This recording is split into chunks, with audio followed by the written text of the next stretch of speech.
मैं सबसे पहले इस देवतुल्य पवित्र धरा को नमन करता हूं।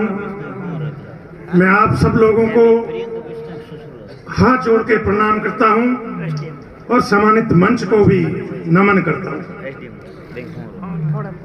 मैं आप सब लोगों से निवेदन करना चाह रहा हूं कि जांबोलाव कमेटी ने ये भव्य मंदिर बनाया। अब हम लोगों का ये विचार है कि आगामी 6 महीने में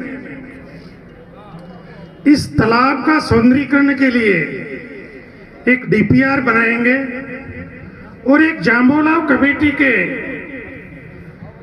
निर्देशन में एक निर्माण कमेटी बनाएंगे जो इस तालाब के सौंदर्यीकरण के लिए 15-20 करोड़ रुपए केंद्र सरकार से लाएंगे और इतनी ही राशि राज्य सरकार से लाने की कोशिश करेंगे।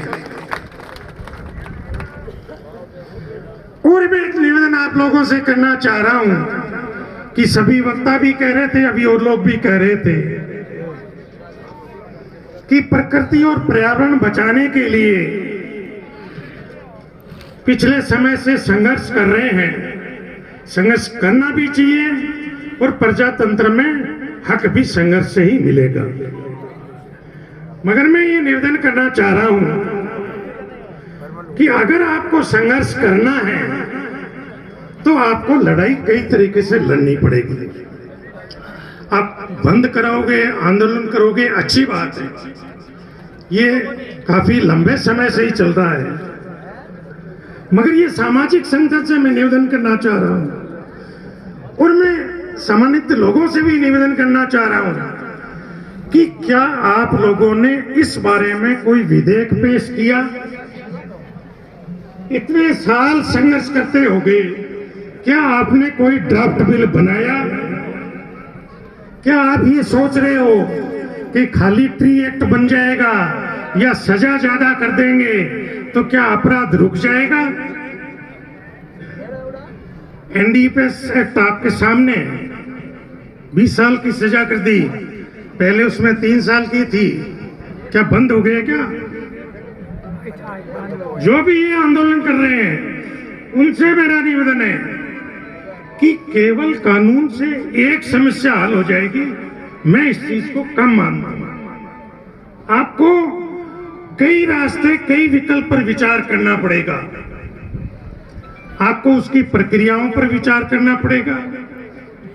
आपको अभियोजन किस प्रकार से हो रहा है ऐसे प्रकरणों का, उसका अध्ययन करके आपके अभियोजन के बारे में संशोधन करना पड़ेगा। आपको साक्ष्य अधिनियम में करना पड़ेगा।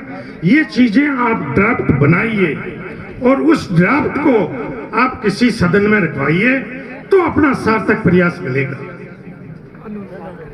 जैसे कि मैं आरक्षण के लिए कह रहा हूं कि सन 2000 में बिश्नोई जाति को जाति नहीं माना और संप्रदाय मान के और अलग रख दिया था। उसके बाद में खूब ज्ञापन दिए, खूब भाषण दिए, क्या मिला आपको? कुछ नहीं मिला।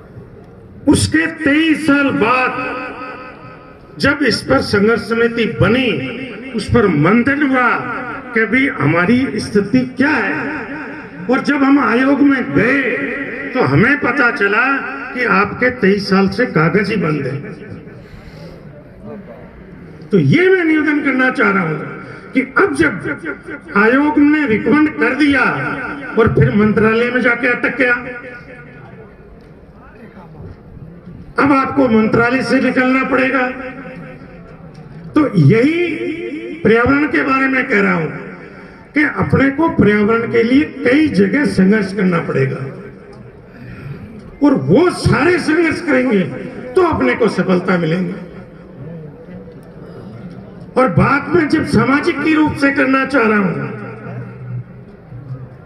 कि सामाजिक संगठन